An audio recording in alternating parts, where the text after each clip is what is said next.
Okay, so the scene still takes place in the restaurant, and but the scene shifts to two regular coffee drinkers that are in the restaurant. They are secretly scheming on robbing the restaurant, and they're discussing ways to hit the restaurant up and discussing times which would be best. These two particular coffee drinkers that are in the restaurant, they've been coming to the restaurant for years. And they're basically hard up for money now, and they have decided to rob the restaurant. And so this scene just it's just a scene where the two coffee drinkers are discussing the robbery, and they're actually trying to do a plot or do a setup so that they can go through with the robbery, um, and get away actually. So then after that scene ends, the scene transfers back to, it's going to remain in the restaurant, but it transfers back to the main character, who is now greeted by a real estate agent in Tennessee. So the real estate agent has come to the restaurant to discuss things with him. When she comes in, she's a very beautiful real estate agent, and the main character is really, really overwhelmed by the way she looks. He's actually stunned, and he's like, kind of intrigued by her appearance. The real estate agent appears to be very strong-minded, sort of young, sort of older, kind of like mid age, and very serious. So when she greets him, she says hello to him, and they start to discuss the properties, and then from there they have the conversations about the properties, and once they're done discussing the properties, she has him get inside of her vehicle, and she takes him to the neighborhood where the properties are. So while they're strolling through the neighborhood is a little bit on the rough side.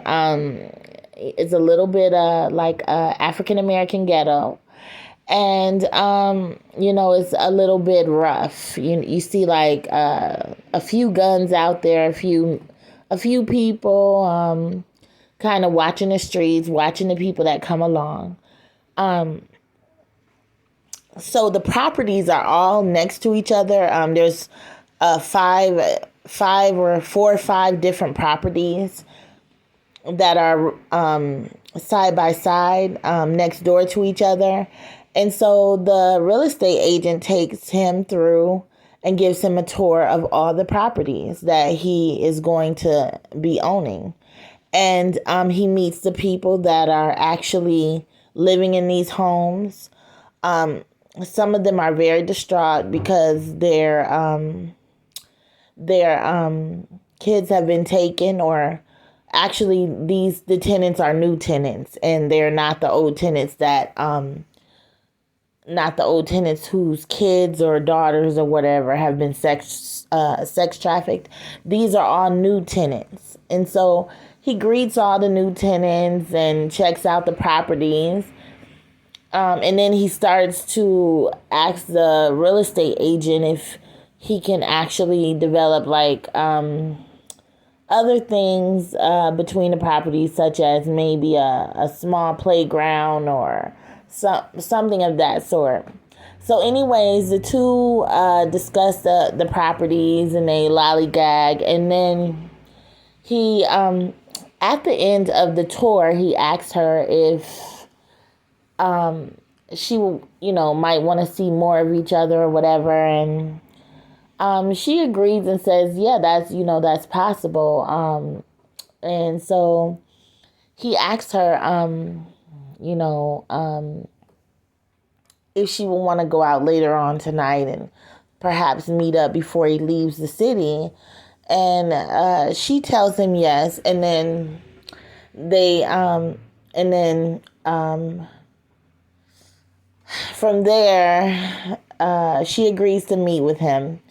And then he says, well, if you're not doing anything right now, can we maybe we could just head out to a nice little restaurant spot. And then he asked her what is her favorite spot, and she said, there's this spot on the north side or whatever, and I love it. It's actually seafood, and it's very southern like and kind of Creole like. And so the two go to the spot, and they have drinks, and they lollygag, and they talk, and they really, really, really like each other. And so the day ends, and she tells him, she can't wait for him to come back in town. She enjoyed the date, and he says that he promises to see her soon again or whatever. And so then that scene ends, and he actually heads out and gets on a plane the very next morning. He goes to his hotel that night, and he sleeps, and then he heads out, and the very next morning he catches a flight back to Baltimore. And then from there, once he gets back to Baltimore, he has his briefcase, he has everything together, and he goes back to the area where the Asian gang is, and he tells them he has completed the transfer and that they have promised to release all of the girls. And at first, the guy hesitates and says, we might need a little bit more time. And then the main character tells him there's no more time. You have to release the girls. I've given you what you asked for. I've given you the $1 million, and you're going to have to release the girls. And at first he kind of says, okay, well, can you come back later? And the main character says, no, you have to release the girls now. And so the Asian guy tells him to come back later, and he pulls a gun out. And then the African American man pulls the main character pulls a gun out too, and he says, fair is fair. You said that if I give you the money, you will release the girls. Now all the girls belong to me. You received your $1 million. And the two hold guns to each other for a minute, and then the Asian guy gives in, and he releases all the girls, and they're all set free. And so once they're all set free, the guy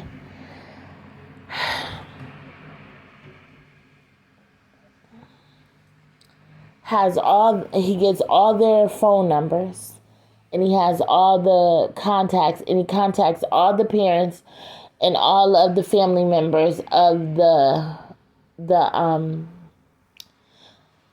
sex slaves, and he has all of their family come to pick them up. And that's how the scene ends. All the family members come to get the sex slaves that were put in sex slavery.